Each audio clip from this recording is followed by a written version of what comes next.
can do it. Okay, we're live. Hi, this is William Ramsey. Welcome to William Ramsey Investigates.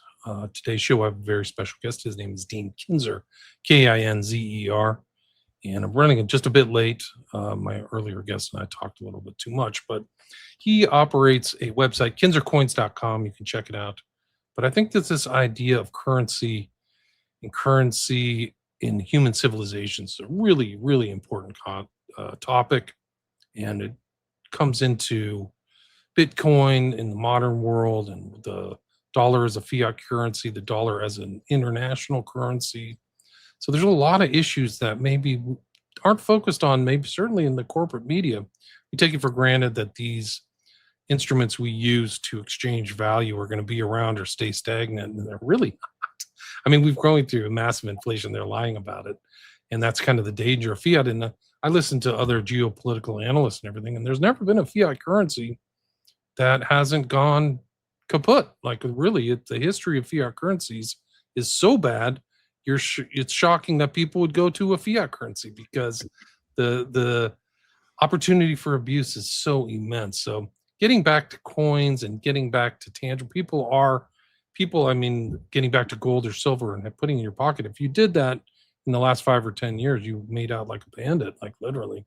But so I think these are really important, and getting a historical understanding of this kind of civilizational aspect that we all used to trade and always have, even from the barter system. It's a form of bartering, but it's really important that we understand this and then also contextualize it into our current environment. So I'm glad to have him. Dean Kinzer, welcome to the show. Thank you so much for having me on, William. I don't want you to think of me as like a traditional coin kind of numismatist, spends his time with a microscope or a loop all the time trying to. I am somebody that is very interested in history, and I feel like history is something that can teach us a significant amount about who we are, where we are as a civilization, what kind of governments work, what kind of governments don't work, what have we tried in the past. And I feel like this hobby, ancient coins, and we're talking about coins essentially from 650 BC, so 650 years before Christ was born is when coinage really started, until about 1453. And we kind of cut that off because that's the end of Constantinople. Mehmed II, Mehmed the Conqueror, the Ottoman, takes over Constantinople, and we kind of consider that the end of the ancient age. The people in Constantinople at the time considered themselves Romans. They called themselves Romans, and they were an extension of the Roman Empire. And basically, the end of the Roman Empire happened in 1453, and that's why we kind of collect from that time period. Very interesting historical connection. Ancient coins are not what you would think of as how we use them today. Coins at that time were the best use of ways to communicate with people. So as coins developed over time, the kings, the emperors, people in power discovered that they could reach the most amount of people with their coinage than they could with, a rider, or a lot of times, this is before parchment was heavy or that people would carry orders or stuff like that. This was the best way to communicate with the maximum amount of people. So like, say if you were in Rome and you had people in Britain that were under your empire, but you also had people in Syria that were under your empire. And whenever you wanted to share, A, who's in power, and B, what they're going after, the best way was to mint a bunch of coins and distribute them out into the network, and your message will be carried along with these coins. So these are really kind of the internet of ancient times. Slower moving, obviously, but each one of them is supposed to tell you a story about what's going on in the world. Emperors like Augustus, the first Roman emperor, although he wouldn't have called himself that, knew that propaganda was especially effective. And he would be what you would consider kind of a coin enthusiast, because he did use it as propaganda and he thought it was especially effective. And so he used it quite a bit. But a fantastic area that most Americans don't really know about. I've been working in ancient coins for about the last 10 years. I have traveled the US. I've talked to a lot of people, and it's oftentimes very surprising to people that coins do exist and they can be bought and sold and collected from 2,000 years ago. And it's usually a surprise. People are surprised by that. And it's actually one of the most interesting parts about it is they're affordable. They're not what you would think. So like right here in front of me, and I'll do this a few times, okay? So this is a coin of Pontius Pilate. Pontius Pilate was the governor of Judea at the time of Christ, right? And famously mentioned in the Bible. So Pontius Pilate had a coin, Pruta, which is a Judean lowest end currency that you could have, the smallest. It's bronze. It's they're highly irregular. They have designs on them. They are stamped, but kind of crude. And so this is a coin that's available. There's a lot of them, and you can probably buy a coin specific to Pontius Pilate for $80, $100, $120. Now, that's not a huge investment, but think about what that means to somebody. It's a connection to the Bible. It's a connection to Christ. This coin circulated in the same time as Christ. And a very obvious and a very good way to connect to your spirituality. And if you were just kind of following suit, the standard, this is a Maccabean early Pruta. This would have been from the Jewish kings. So this is a widow's mite.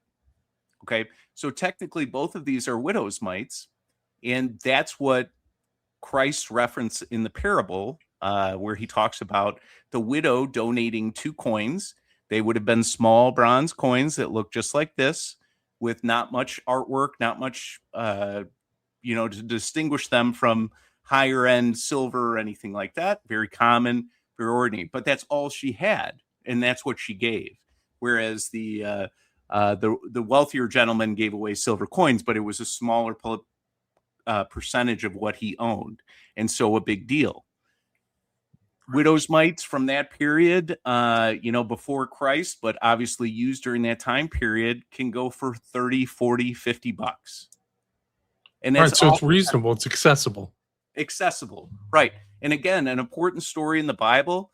A lot of times the people that, put these in slabs and grade them, they oftentimes put the biblical scripture associated. So that way, if you're showing these off, you can tell people, hey, this is a widow's mite from the Bible. And here's the scripture reference and stuff like that. So it's right, so it's found in 2 gospels, Mark and Luke. Yep. And it's Christ says, truly, I tell you, this poor widow has put more into the treasury than all the others. They all gave out of their wealth, but she out of her poverty put in everything, all she had to live on. And that's 2 mites or lepta. Yep. Leptons. Yep. That's right. And so very accessible, but also very powerful, right? If you were, and I'm not collect or downgrading a collection, but I am somebody that likes this particular hobby. And to me, that's a very affordable way to start a collection. It's not a huge investment. It's low risk. And that's why I like it. It's easily accessible. It connects right to the period of time that really is important to a lot of us. We learn a lot about our world through the Mediterranean of 2,000 years ago. And instantly recognizable by people if shared and enjoyed. And I have had numerous experiences with people where I hand off one of these and say, hey, this is a widow's mite from the Bible. And it just so exciting. It's so exciting. Because to see tangible stuff, like a lot of that stuff, like there's not very many records of Pontius Pilate out there, is my understanding. Right. Yep. So these coins were really important as a historical timestamp, literally stamped, right? Yep, that's maybe right. not the higher level ones, but like you said, that propaganda piece, you would see the picture of the ruler and some inscription or something like that, even to today.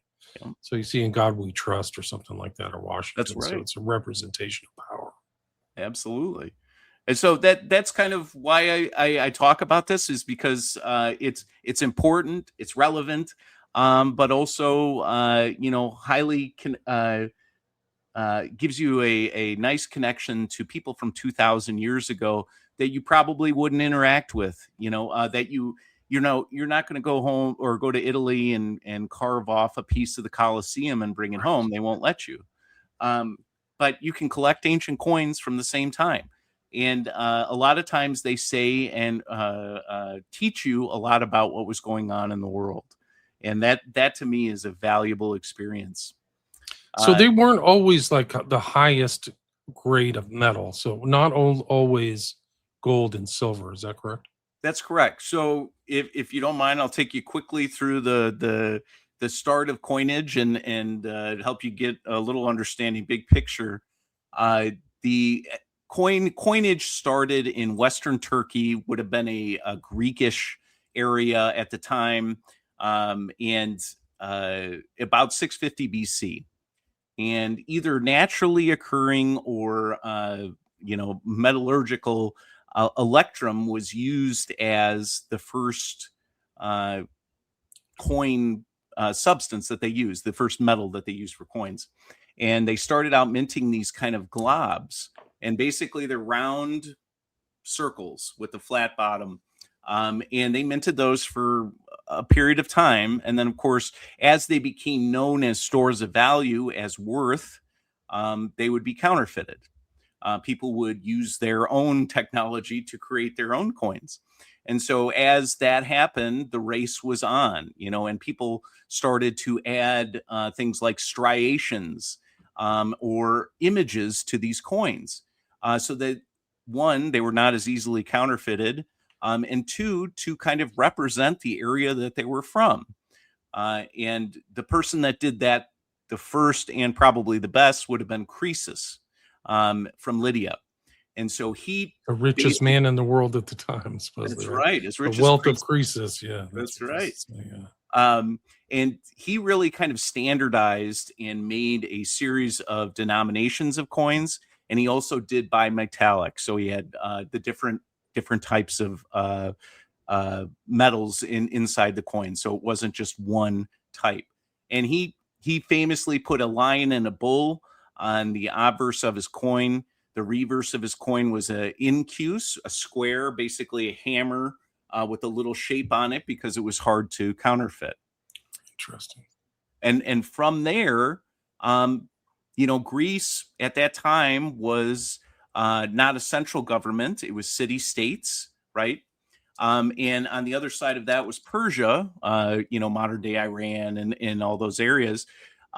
They also they had more of a centralized government. So they started developing coinage kind of based on what Croesus had developed. They obviously conquered him and took over Lydia. But on the Persian side, they started developing these gold derricks. There's a Croesus stater. That's a fantastic one. See how beautiful that is? Yeah, amazing. That is from the 6th century BC. Can you believe that? There it is, the and the lion and the bull, right? Yeah, that's right. Famous. So something that beautiful was minted and manufactured in Lydia in the 6th century BC, 600 years before Christ, and just remarkable beauty. And as these, let's say, Greek city-states started to develop, and as Persia started to develop, they started to become like competition for what there's a derrick, a Persian derrick, right? And so that's a beautiful gold Persian coin, and it's an archer. And I think I'm trying to remember who specifically said, but the Persians were famous for not only using their military but using their gold to help subdue or colonize their areas. And so the Persians were famous for using these archmen as much as they did their normal ones. And I think I can't remember who specifically said that.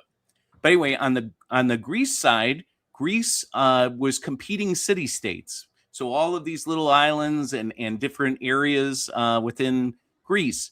And so they all kind of started competing with each other to become more of a centralized currency, the one that was the most important. And all of them developed kind of incredible artwork to demonstrate their city, show off what was famous about their city, and help you recognize their currency as what was the most useful and most popular. That's a very early, I think it's probably a hectay or a small glob. Yeah, this is what you're talking about. The pre-coin is really a glob. This is Electrum. It says Yeah, Electrum on there. yeah, that's right. Yeah, that's how it was started. Canadian Yeah. Electrum coin. Yeah, so you can buy those. Generally, they're a few grand, but they are they put them in these little slabs, and they're from the 6th century, and that's really the beginning of coinage.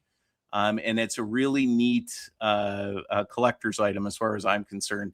Not too many people think they can own the first coin ever minted, but you can, and it's not that outrageous for sure. Right. So it's amazing. So Croesus, Persia, pre-Christ, these coins are around. They're found in different environments. I mean, they're found, like, I think they're still finding coins in England to this day. Oh yeah. Yeah. Yeah. Very interestingly, England encourages people to find coinage. They have a setup where where if you find something on their land and you report it to them, which you have to do, they will let you sell it if it's not a one of a kind or something like that. So make it very easy for you. So there's tons of metal detectorists turning up Roman and Middle Age coins constantly, and that happens in Germany, and that happens all over the Mediterranean because they're available. And So does that come across your desk as well? Like some of these new coinage, or are you aware of them within your industry? yeah, well, so yeah, Okay. there's obviously when hoards, when mass stores of coinage are discovered, they're usually very heavily documented, where they're at, what was in them, all that kind of stuff. But then they become available to the public and usually sold at auction or through regular retailers on a frequent basis. And this kind of business aspect was your dad was started it, or he was the one who also Yeah, had an interest in numismatology or whatever the word that's is, right? right. My Numismatism. dad was a collector of many things. Collected just about everything that you can collect, and uh, he was very fond of Christianity, very devout Christian who was ordained minister and preacher and all that kind of stuff. But he had a very special connection to the coins of the time of Christ. And so he probably had 30 to 45 shekels of tire, which is kind of like what Judas had, right? Those are available. Those are actual coins that you can buy. And it's likely that that's what Judas had. Tribute And he got penny. paid his notorious 30 pieces of silver, right? That's right. And those would have been the pieces of silver. Um, the render unto Caesar, the widows or the tribute Right. penny is something that definitely exists. That is a coin of Tiberius, from the his reign from 27 to or from 14 to 27. Very massively struck coin. And on the reverse, it is a tribute to his mother, Livia, Augustus's wife, but also probably the most common coin of that time period. So a lot of people assign that coin to the coin that Jesus talks about in the parable. And so he had a collection of those. And after he passed away, yep, there's a perfect example. That is a shekel of Tyre, and that was the temple tax in Judea at the time. It's what Jesus would have turned over on the moneylender's table. It's very interesting coin. It's a coin that's Tyre is a very interesting place because it changed hands a lot. Started out Phoenician, then Greek, then Judean, a lot of different types. But on the obverse, there is their god Melkart, and then on the reverse, an eagle.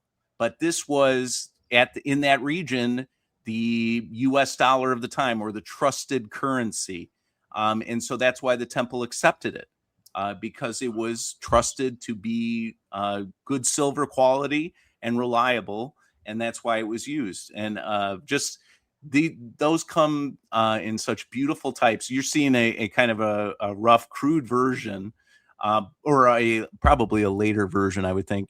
But earlier on, these coins are just incredibly beautiful, and I think that's one of the most interesting aspects about it is that um, not only did they, invent coinage and make it, this thing that we use still today, but they did it beautifully. And here's an example.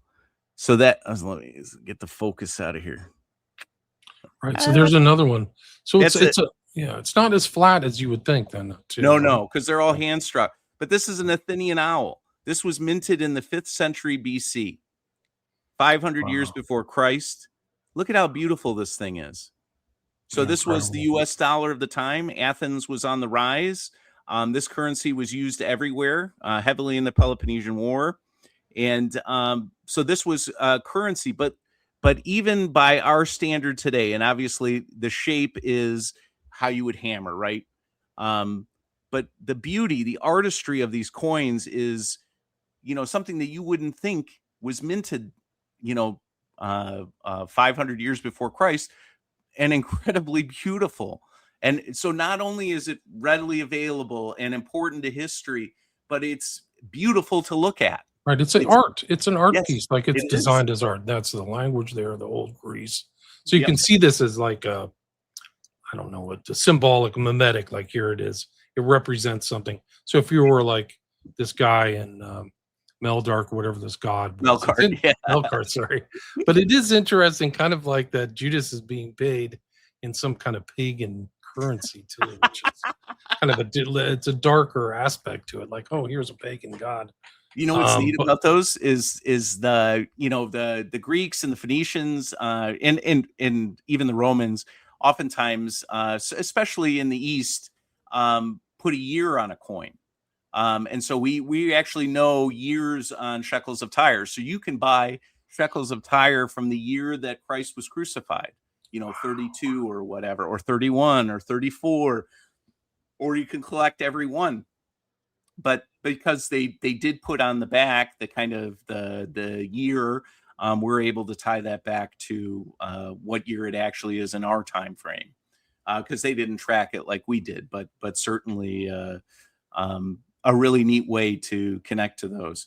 But yeah, are you still finding coinage in the Holy Land to this day? Yep, absolutely. So it's still happening. Do they have something similar like what you said is happening in the UK?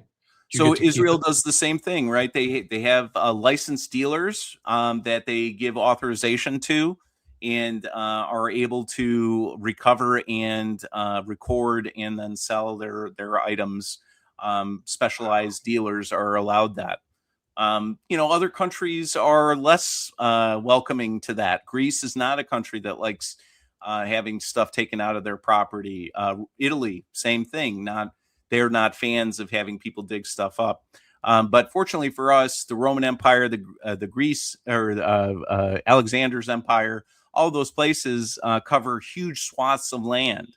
And so whatever one country says, maybe another doesn't. And so it still gives you the availability to find these coins. Right. And then also you don't leave out water, right? So there's a lot of shipwrecks and a lot of stuff.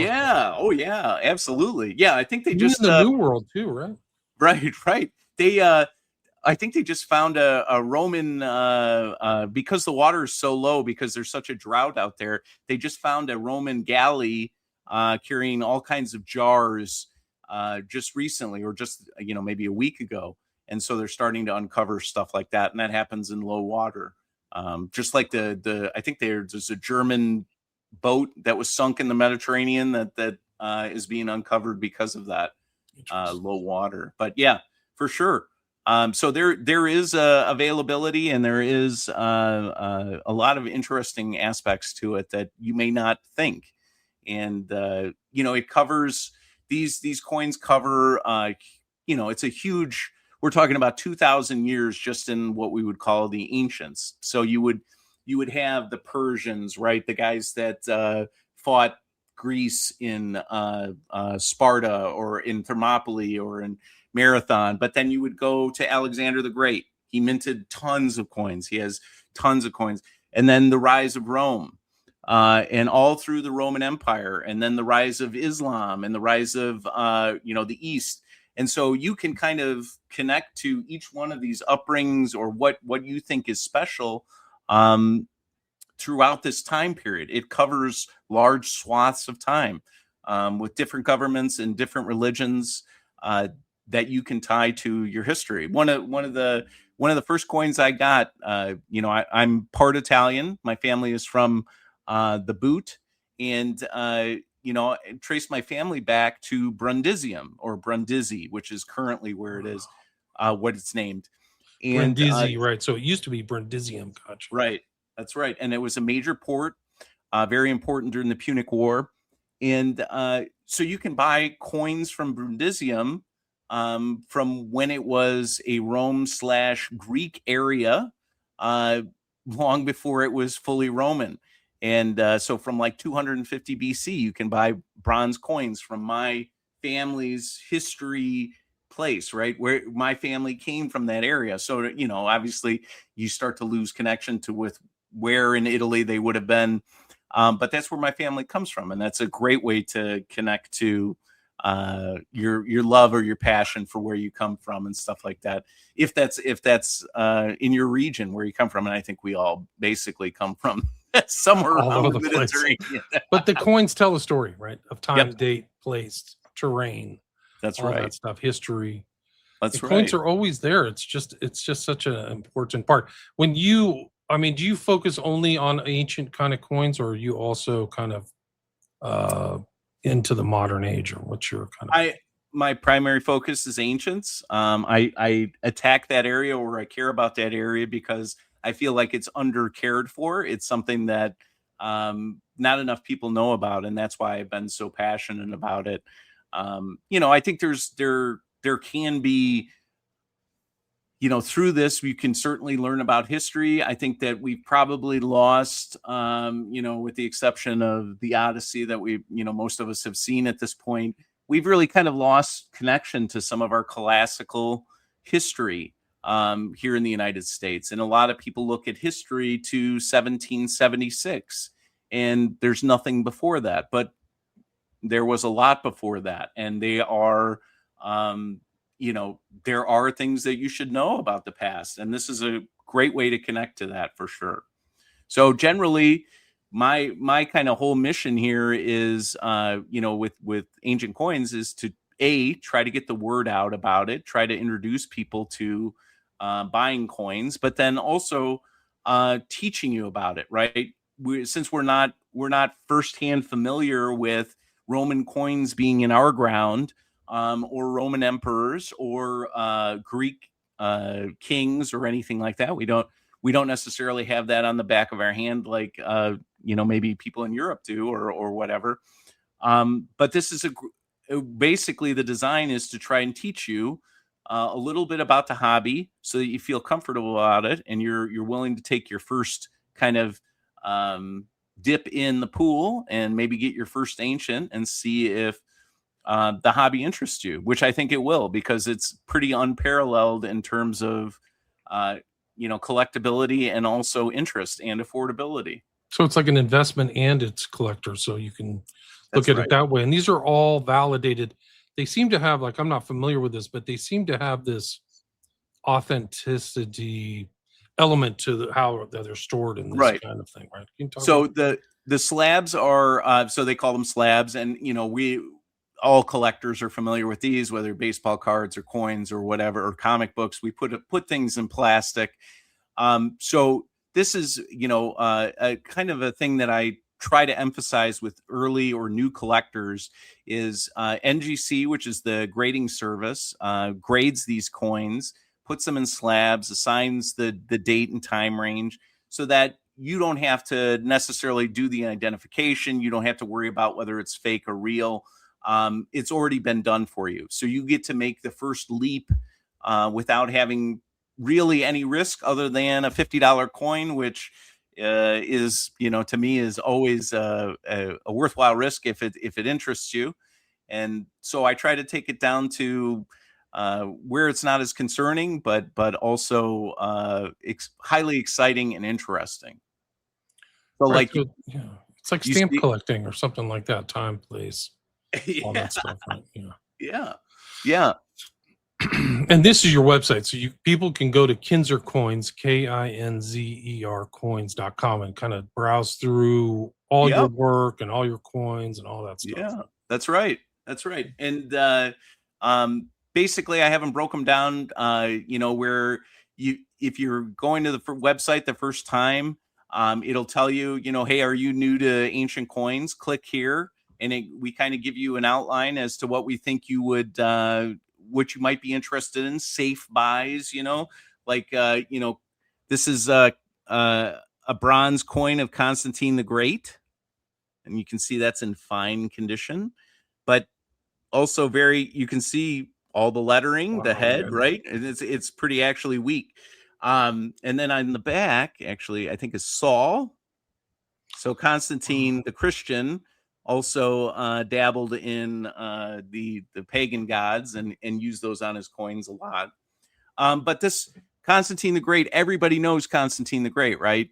Or has some kind of inkling of what he did. He's the guy who legalized Christianity, and basically that legalization helped spur the beginning of what became the Catholic Church and expanded into a part of Rome's political system, and that's how Christianity kind of you know escaped from maybe the small corners where people were hiding from Diocletian and some of the persecutions and stuff like that.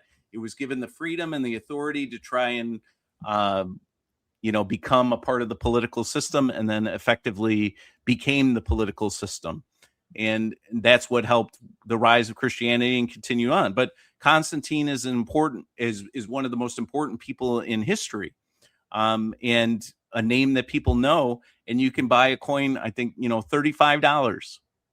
$35. Constantine the Great, one of the most important people in history. And you can buy that for $35 and feel great about it, because it's 1,700 years old.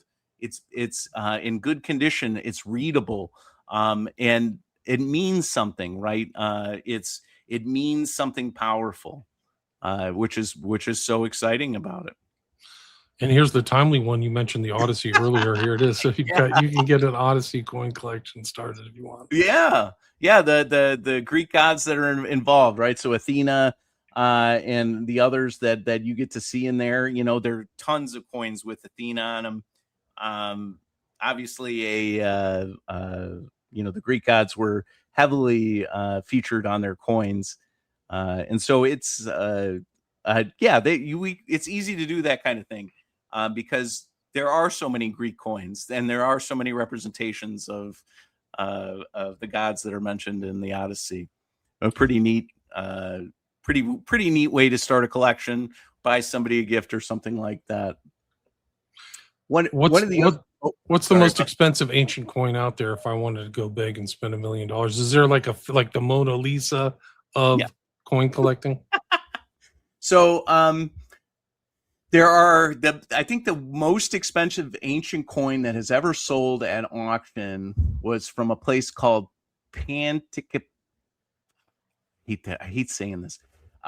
It's a long word that starts with P, and it's got a picture, like a half-angled picture of Pan on a gold coin, and it's beautiful. Very early, and I think it sold for like $4 million. Wow. But the second most expensive coin is probably the most interesting ancient coin there is. And I'll give you a 5-minute quick history lesson here, and maybe it'll interest you. Hopefully, I'll go very quickly. So when Rome was founded as a kingdom. There were 7 kings from 753 to 590 or something like that, 509 BC.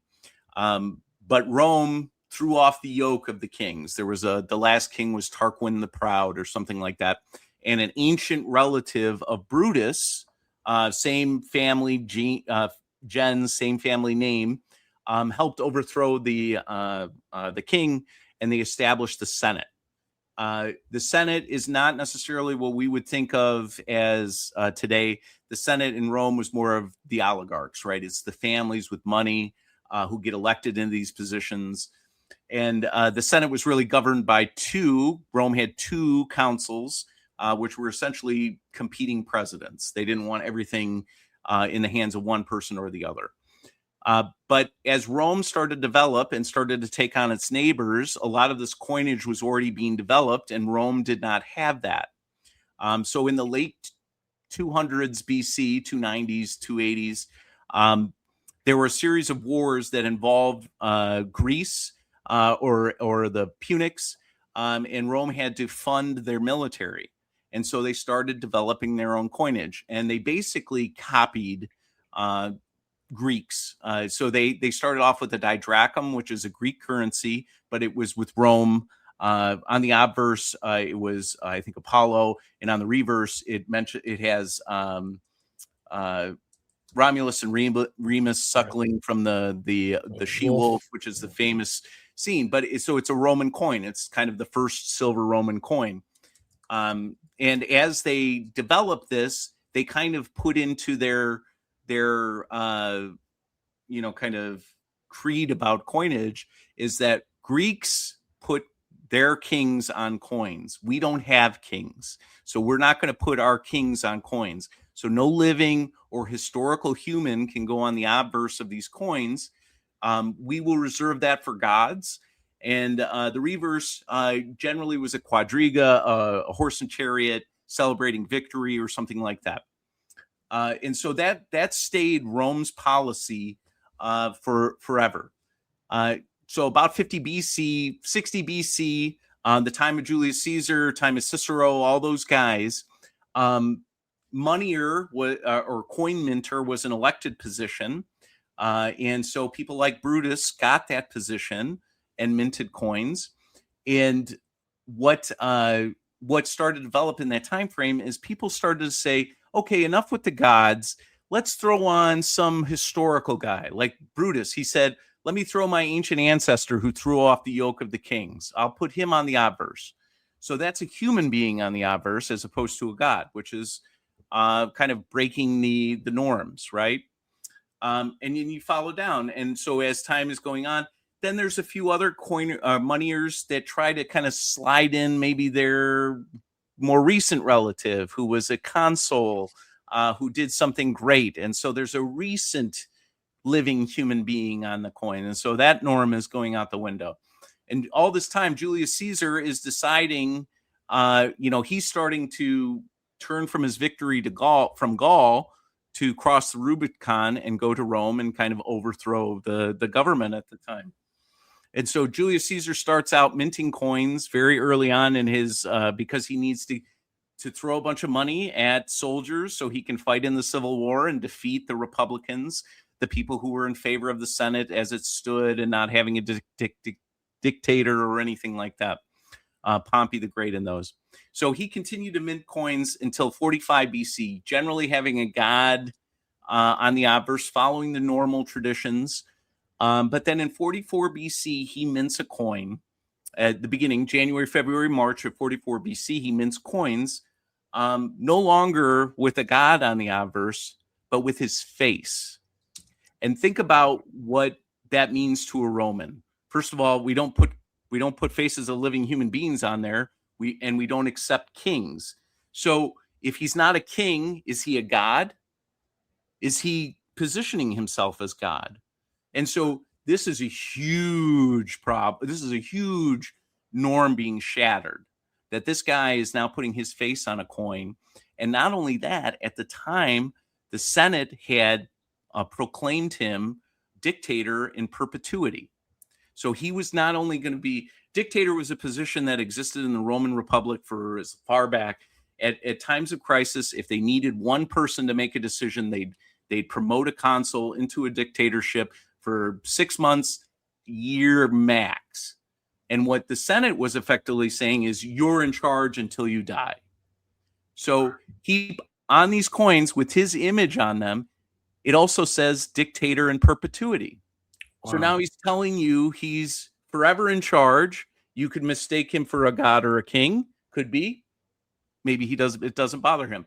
So anyway, so many people were upset by that they feel like coinage is part of the reason why Julius Caesar died. It was so offensive to them that it helped contribute or accelerate his assassination. And he minted these coins.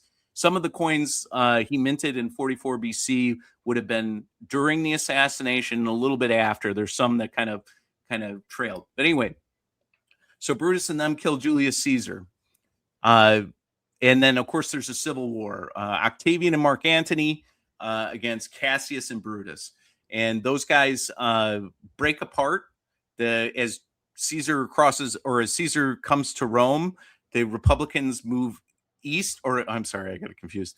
So as Mark Antony and Octavian start to form an alliance, Brutus and Cassius are already in the east. They build armies. They develop armies in order to fight Mark Antony and Octavian. And as the end is nearing for Brutus, as they're getting ready for this big battle, that's it's Pharsalus, right? Pharsalus. What's that? Yeah, Pharsalus. Battle of Pharsalus. That's we're talking about Philippi. Oh, Philippi. Okay. And so right before that battle, Brutus mints some coins because he has to pay his soldiers. And a lot of times these mints, where they mint these coins, are traveling. They travel with the soldiers so they can constantly make these coins. Brutus mints coins in 42 BC, right before he dies. And on the obverse, Brutus puts his image, which is a big deal because Brutus is the anti-Julius Caesar. But on this coin, he puts his face on it. So he's kind of saying maybe he's past the point of the Republic being saved. But on the reverse, there are two knives and I think a ceremonial hat associated. And there's two words on the back of the coin. It says Ide Mar. And so what Brutus is basically saying is that, remember me? I'm the guy who killed Julius Caesar on the 15th of March. Right. Yeah. Right. Remember me. I am the guy who is standing up for the Republic. This is important. So he minted silver and some gold. And I think there are 3 known gold pieces of that Eidmar coin. It should be, if you Google it, it'd come up right away. It's a very famous historical coin. But the gold ones one of them sold at auction and then had to be repatriated. But I think it sold for just shy of 4 million, maybe 3 million. But just one of the most important pieces of history, really. You cannot, first of all, the swagger you must have. You see, okay, so there's his image on the right, and then you see that the 2 daggers. There's, look at that. What a badass! Yeah. I killed Caesar. Wow, it's really something else. So that's it. I mean, it shows the mimetic power of these small little pieces. It's because then the soldiers are holding them for payment or whatever. They just know, and it's a quick little snippet of info, much like our coins today. Same thing. Yeah, but it means a lot, right? It means it's a huge statement, and a lot of times these coins had that kind of statement, something powerful that a emperor or king or somebody was trying to communicate, and you could see how that could be very effective, even with 2 words. Everybody knows what that means. And there's a number of the silver ones. There's probably 100 silver ones that are known. A buddy of mine just bought one recently, and it was around 100K. But think about that. I mean, in the hierarchy of collectible things, you have 1952 Mickey Mantle baseball card, $10 million in mint condition, right? And you have these crazy Pokemon cards that are worth $10 million. Right. A coin that Brutus minted in 42 BC to remind everybody that he killed Julius Caesar, sold for $3-4 million, or a silver one for 100,000. And you think about, and I know those are big numbers, but in comparison to me, it's smaller. It's almost too reasonable. Right. No, it's wild. And there was some drama behind this whole thing. It says we returned to Greece Oh yeah, after it had been looted from a field near where Brutus's army was yeah. They're encamped. serious about it. So Greece those does not. fields, yeah, so that was Greece. But I Yeah, mean, they don't mess the around. fields have value. Like people should go to some of these old ancient war sites and just like do some Metal detectoring. yeah, metal detectoring because wow, 4 million Yeah, bucks.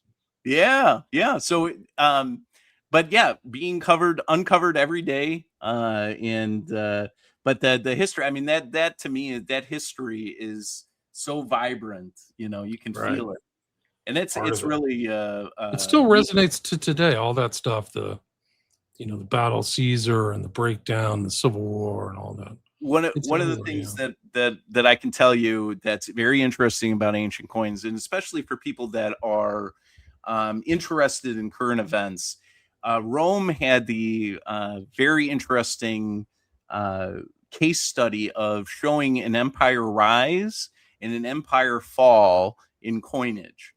And we talked a little bit about this before we got on the podcast, but Rome had been around so long that you could see the highs and the lows in their coinage. And what I mean is, uh, Roman Republican silver usually was about 100% pure, or as close to 100% pure as possible. And that continued into the empire. Under Tiberius, it went down a little bit, but then Nero had a fire and wanted to replace that fire, those burned down areas, with his own kind of mansions and all this fancy stuff. So he decreased the value of the silver. And so he was kind of the first that really kind of dipped. It went from like, whatever, in the high 90s to the low 90s. And then that kind of continued on as financial struggles started to happen. And the quality of the silver and the percentage of silver started to decrease. After Marcus Aurelius and Commodus being kind of a disaster, after Commodus was killed, there was the year of the five emperors, a bunch of guys fighting for power. And in the end, Septimius Severus comes out on top. His son, Caracalla, did a coinage reform because his dad wanted him to pay the soldiers. His dad, or Caracalla, introduced a coin called the double denarius. The denarius was the form of currency for hundreds of years within the Roman Republic and Roman Empire. So he released a double denarius, and the silver content was only the value of 1.5 denarius. So instantly he's taking half a denarius from you as he's issuing these coins. And for the next 60 years, the percentage of silver goes from 90s to 80s to 50s to 5% to 0%. Technically, these, this is probably Nummus. The coins around the time of Constantine should have some silver on them, but they don't, because they put a base, like a silver layer on it, painted a little silver on it, and called it a silver coin. Was not. The coins, the artwork, the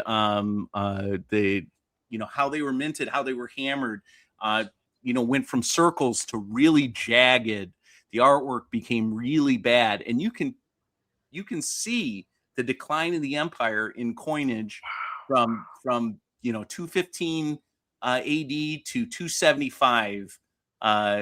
And you can see it goes from completely silver to bronze. There's no silver left, but still being used as a double denarius, 2 denarius silver coins, 8 grams of silver or whatever. But instead it's 100% bronze and really small. So that you can see, a rise and fall of an empire in coinage. And it kind of talks about, what does that mean to the general health and safety and welfare of an empire? Is that, kind of when you start to go away from, the trusted commodities, the value, the stores of value, the coinage becomes trivialized. It becomes less than valuable. And people start to believe that the money isn't worth anything. And the Romans in the 3rd century kind of stopped using coinage as a way to buy and sell things, and they kind of went back to the barter system because they didn't trust the government. They didn't trust the government's money anymore. And Oh, so sounds familiar. Gosh. Anyway, right, it's amazing. Yeah, but it's. I mean, that's the really fascinating part about this ancient coins is the historical lessons and everything involved in there that we don't talk about enough, as far as I'm concerned. the But go ahead. real quick, the story I mentioned about Julius Caesar with his image on the portrait. Obviously, we've had a similar kind of debate about that here recently, right? Our current president has put himself on coinage. Now, there are laws protecting against that because of the same kind of thing. And so his coins are commemorative at this point, whatever. But what I'm saying is that there's a lot of parallels to what has happened in history that you can connect to, and understand better, who's done it in the past. What was the end result of that? Would that happen again? That kind of stuff. It teaches you a lot about, kind of the human condition. And really, these coins are not just, metal. They're not just stamped. They're messages from people from 2,000 years ago. They're talking to you. They're telling you about themselves. And there's not really a better way to connect to that. Being I'm in Springfield, Missouri, then that is this connection to ancient coins. And that's why I love it so much, is because I feel like we're continuing on, we're carrying forward the tradition, we're learning about history, and really creating our own history at the same time. Right, just like your website says, history wasn't just written, it was minted. So it's really true. So for any historian, like, this is another component to your bookshelf, is like these coins. So there's opportunity there. It's a Yes. great conversation piece too. Like, you could break Yeah. one of these coins out and chat with people, just like you did with me. Dean, we're at the 50-minute mark. This is your website again, kinzercoins.com. That's the best place to reach out to you if anybody has questions. I know you're on social media too, right? Yep, that's right. I'm on all of them. It's at Kinzer Coins generally. The only other thing that I do is if you click on the second tab, I have a podcast. My buddy, and everybody has a podcast, but my buddy, who is actually a Grammy-winning opera singer, is also a noted numismatist, and so we basically the podcast is to introduce people, to get people interested, to make them feel comfortable with who the dealers are, who the auction houses are. So it's not as intimidating. It's not scary. You're not going on your own. And I have other links at the top, Collectors Academy, to teach you about kind of the basics and what to learn about. It's all set up so that you can interface with this until you feel comfortable buying a coin. And then once you do, I promise you will enjoy your purchase. And it's not 100% guarantee, but generally people that interact with these the first time, they love them. And I still do. That's why I evangelize them all the time. Right. I mean, it's a great talk. I mean, gosh, amazing information. And I'm glad that you came on to share all this stuff. So again, it's it's kinzercoins.com. Yep, that's right. Dean Kinzer, Kinzer. Is there anything else you'd like to add, or anything missed before we wrap it up? No, I certainly appreciate you having me on. I love talking about this. If anybody has any questions, you can send me an email, go on my website, message me. All of it is here to help you learn about a hobby that maybe you didn't know about, but I think is something that you will enjoy tremendously if you get involved in. Awesome. And it's Dean Kinzer of Kinzer Coins. So thank you, Dean, for your time. Really appreciate it. Thank you. All right, stay there.